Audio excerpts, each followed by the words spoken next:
श्रीगुरुभ्यो नमः। श्रीमहागणाधिपतये नमः। गुरुब्रह्मा गुरुविष्णु गुरुदेवो महेश्वरः। गुरुसाक्षात् परब्रह्म तस्मै श्रीगुरवे नमः। हरितसगोत्रोत्पन्नं हरिभक्तिपरायणं शङ्करगुरुवरेन्द्रचरणं शरणं प्रपद्ये। श्रीमहद्भ्यो गुरुभ्यो नमः। अरुणां करुणातरङ्गिताक्षीं धृतपाशाङ्कुश पुष्पभानचापाम् अनिमादिव्रयोवृताम् अयोकैः అహమిత్యేవ విభావయేద్ భవానీం. ఓం శ్రీమాత్రే నమః. ప్రేక్షకులకు రాబో నూతన సంవత్సరం యొక్క శుభాకాంక్షలు. ప్రతి మాసం మనం చెప్పుకున్నట్టుగానే ఈసారి కూడా మాస ఫలితాలు. ఇక వృశ్చిక రాశి, ఈ రాశి వారికి ఈ నెలలో జాగ్రత్తగా ఉండడం చాలా మంచిది.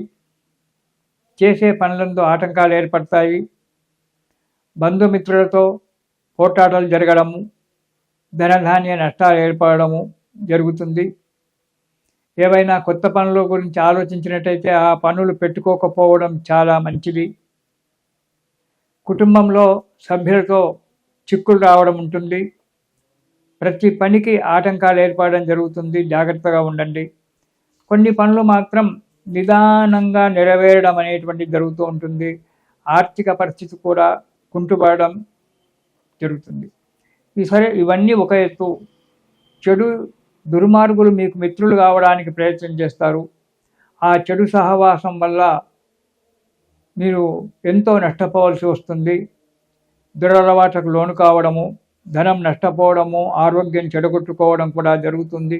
కాబట్టి చెడు సహవాసానికి దూరంగా ఉండండి. వృత్తి వ్యాపారాలందు నష్టం రావడం అనేటువంటిది ఉంటుంది. కాబట్టి దాన్ని కూడా జాగ్రత్తగా ఉండండి. దేని విషయంలో అయినా, ఖర్చు పెట్టడంలోనైనా, అడుగు ముందుకు వేయడంలోనైనా ఆచి తూచి అడుగు ముందుకు వేయండి. ఇక మొదటి వారం కనుక చూసుకున్నట్టయితే కొద్దిగా అనారోగ్యం ఉంటుంది. శారీరకంగా బలహీనపడతారు. ఎప్పుడూ విచారంతో ఉండడం జరుగుతూ ఉంటుంది.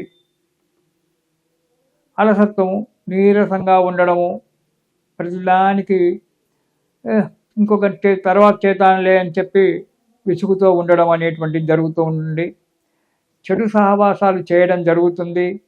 ఆ చెడు సాహసాల వల్ల ఆరోగ్య నష్టము, ధన నష్టము చేసుకోవడం జరుగుతుంది. కాబట్టి ఆ చెడు సాహసాలు చేయకుండా ఉండడం చాలా మంచిది. ప్రతి పనికి ఆటంకాలు ఏర్పడుతూ ఉంటాయి. ఆటంకాలు తొలగించుకోవడానికి మీ పెద్దలు కానీ మిత్రులు కానీ సలహా తీసుకొని అడుగు ముందుకు వేయడం మంచిది మొదటి వారం. రెండవ వారము అగ్ని వలన లేదా చోరుల వలన, వాహనాల వల్ల కానీ భయంగా ఉంటుంది. కాబట్టి జాగ్రత్తగా ఉండడం మంచిది. ప్రయాణం చేసేటప్పుడు జాగ్రత్తగా ఉండడం మంచిది. ప్రయాణ విషయంలో జాగ్రత్తగా ఉండడం మంచిది. మనస్సంతా కూడా అల్లకల్లోలంగా ఉంటుంది. ఎప్పుడు ఏది చెయ్యాలన్నా కూడా అడుగు ముందుకు పడిపోవడము, దానివల్ల కోపం పెరిగిపోవడము, ఎదుటి వ్యక్తులతో కఠినంగా మాట్లాడడము జరుగుతుంది. కాబట్టి జాగ్రత్తగా ఉండండి. మనం కఠినంగా మాట్లాడినప్పుడు ఎదుటి వ్యక్తుల వల్ల విరోధాభావం ఏర్పడి మనకు మంచివారు దూరం కావడానికి ఆస్కారం ఏర్పడుతుంది. కాబట్టి జాగ్రత్తగా ఉండండి. ఇక మూడవ వారం అనారోగ్యంగా ఉంటుంది. చంచల బుద్ధి, స్థిరమైన బుద్ధి ఉండదు. ఎప్పుడు ఒకటి చేద్దామని చెప్పి ఇంకోటి చేసుకోవడము, ఒకటి ఆలోచనతో ఇంకో ఆలోచన చేసి ఇంకో కార్యక్రమం చేయడము, దానివల్ల ఇబ్బందికరంగా ఉంటుంది. భార్యాబిడ్డలతో కానీ ఇతర స్త్రీలతో కానీ కలహాలు ఏర్పడము జరుగుతుంది. మీకు నోటికొచ్చినంతగా మాట్లాడతారు.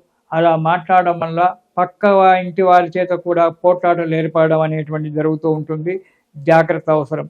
దూర ప్రయాణాలు చేయవలసి రావడం వస్తుంది. ఈ ప్రయాణాల విషయంలో ఈ వృశ్చిక రాశి వారు చాలా జాగ్రత్తగా ఉండాలి. ఇక నాలుగవ వారం స్థానచలనం. మీరు చేసే ఉద్యోగంలో కానీ వ్యాపారంలో కానీ స్థానచలనం ఏర్పడము జరుగుతుంది. అనుకోని ఇబ్బందులు రావడం జరుగుతుంది. మనశ్శాంతి లేకపోవడం జరుగుతుంది. కాబట్టి ఆరోగ్యంగా ఉండాలి అంటే మనశ్శాంతిగా ఉండాలి. మనోధైర్యంతో కార్యక్రమాలు చేయాలి. ఎప్పుడూ తొందరపాటుతనము పనికిరాదు. మనశ్శాంతిగా, ఓపికగా శ్రద్ధగా పనులు చేసినప్పుడే మనకు మంచిగా ఉంటుంది. ఆర్థిక పరిస్థితి కూడా కొంత మందగిస్తుంది, కానీ అంత పెద్దగా మిమ్మల్ని బాధ పెట్టడం జరగకూడదు. కాబట్టి జాగ్రత్తగా ఈ నెలలో ప్రతి అడుగు కూడా జాగ్రత్తగా, ఎదుటి వారితో మాట్లాడేటప్పుడు కూడా చాలా జాగ్రత్తగా మాట్లాడాలి, అడుగు ముందుకెళ్ళాలి.